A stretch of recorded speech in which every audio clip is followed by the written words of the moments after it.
there's a lot of despair and there's a lot of anxiety. And I think aside from just holding on to hope is thinking about how we can turn that hope into action.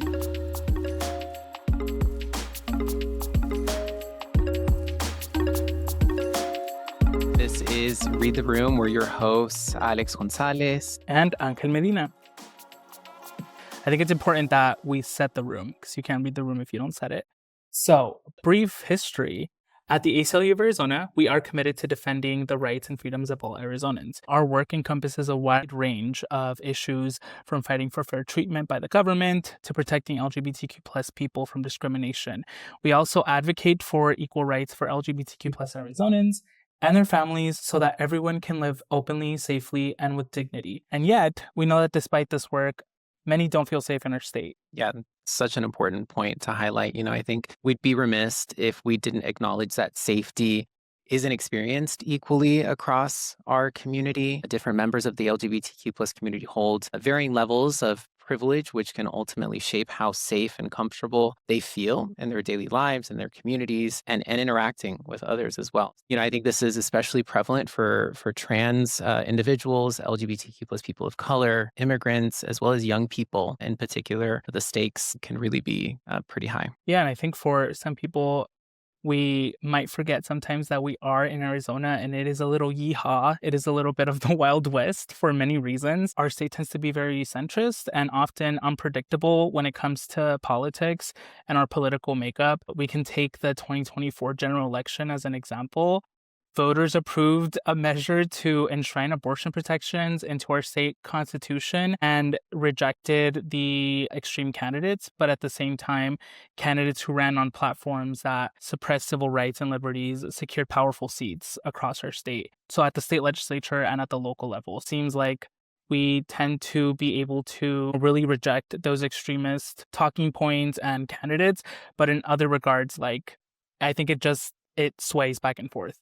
So specifically in regards to our state legislature, another important point to highlight is that because of the slim majority in both the House and the Senate, some of the proposals that have moved forward are specifically targeting LGBTQ plus people, especially trans folks. I think that's something, and trans youth, that's something that really came to light during this legislative session.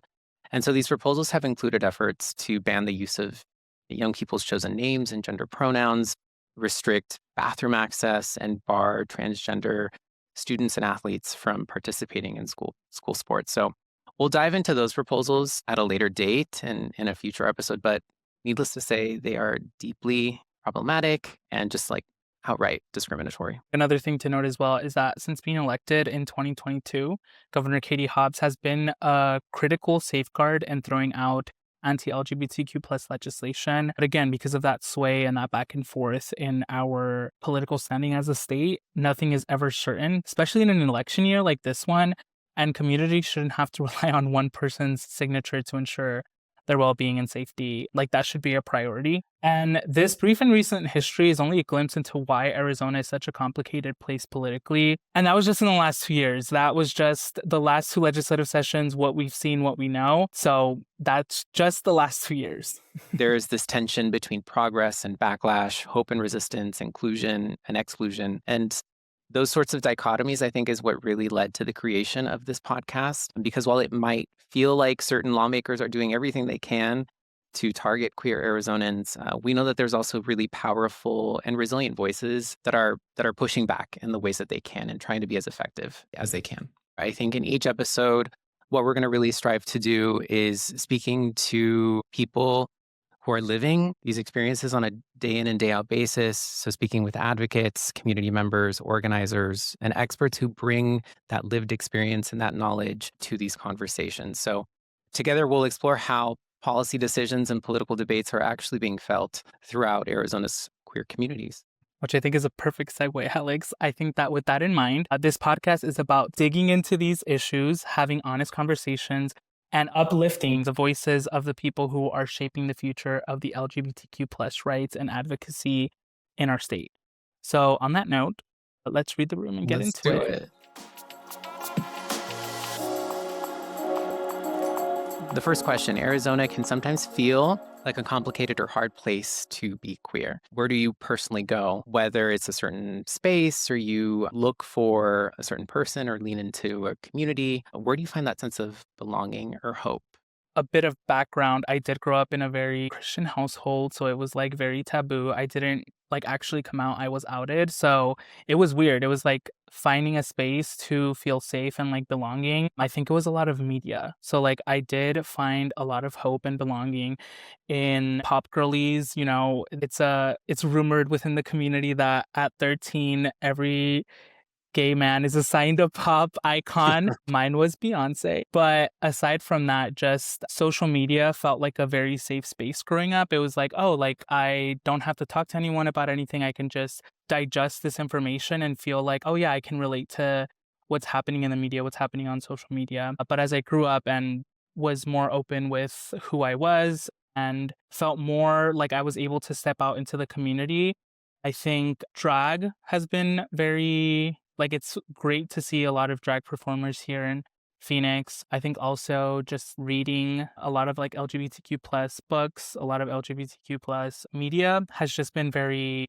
given that sense of belonging. I think also friends, chosen family is really big. I know that's, like, very cliché, but I think it's a cliche because it's very real. You find your friends, you find the people that you feel close to, even if maybe it's not your immediate family. And I think that gives me a lot of hope because even in moments when things feel hard, like at the Arizona legislature, there's always people coming out, there's always community showing up and saying, hey, we're here.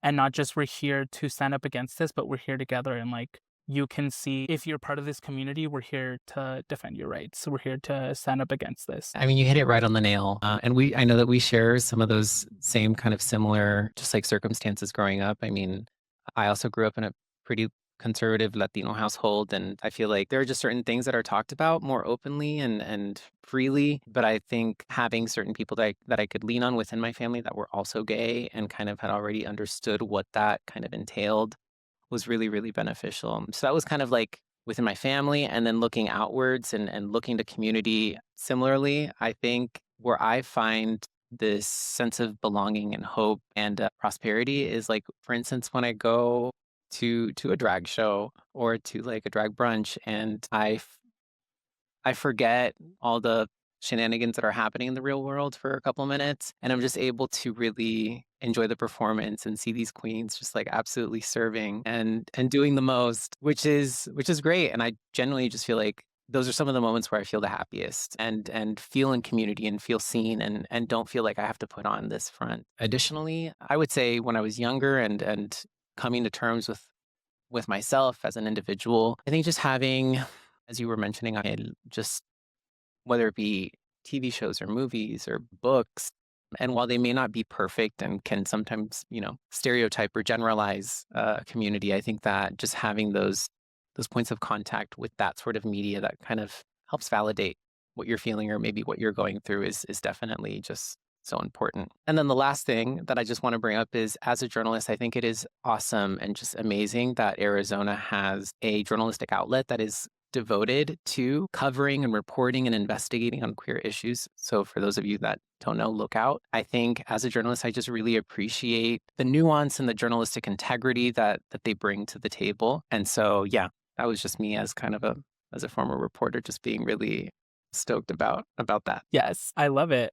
Having an outlet where like the focus is like, let's amplify these voices again. Like, I think for people who may not have the freedom to be open and loud about who they are, like being able to have that where you can hear the voices of other people that are like you is very important. So shout out to Lookout. Yes, shout out to Lookout. When you look at where LGBTQ plus rights stand in Arizona right now, what gives you the most concern and what gives you the most hope? I think what gives me the most concern is just the sort of villainization, the criminalization of queer people, queer identities, specifically, our trans brothers and sisters. I think it's totally unjust. So I think that is one area, and that's just not solely specific to Arizona. We're seeing that across the nation. And so I think that is really one point that is at the forefront for me is how can we show up and how can we help fight back against those egregious attempts by the state legislature and lawmakers to further erode the rights of LGBTQ plus people. I think what gives me hope right now is just leaning on community, seeing the power and mobilization and engagement within the community. I think it's powerful and it's moving. And through this job, I think I've gotten to really understand and get to know some of those people. What about you? I think what gives me the most concern, I was gonna say our state legislature. Sometimes I open the Arizona news, I'm like, oh my gosh. But I think what is sometimes even more concerning is those local and rural communities where it's a smaller government, and we see it sometimes at the county level. They're trying to ban books, they're trying to limit this media that I think can be safe space for younger queer folks to go and feel a sense of belonging. I think that can be concerning because for a lot of people, sometimes not finding belonging either means like hiding even more, or, we see in the queer community sometimes a lot of self harm. And that is very concerning to me. I think what gives me hope, though, is there are still advocates in our community, whether they're part of advocacy groups or not, who are standing up and saying, hey, this isn't okay. And I think our community, not just here in Arizona, but the LGBTQ plus community in general, tends to be very resilient. And that resilience in our community gives me a lot of hope. I think that's a great point because this isn't the first time that we've been here, even though sometimes I have to remind myself of that a lot of the times. Like we've faced discrimination, oppression, like we've faced all these things in the past and we're here. We're still here. So I Yeah. think just being mindful of that and continuing to have that sort of drive and mentality can be helpful in these heavy, disheartening times.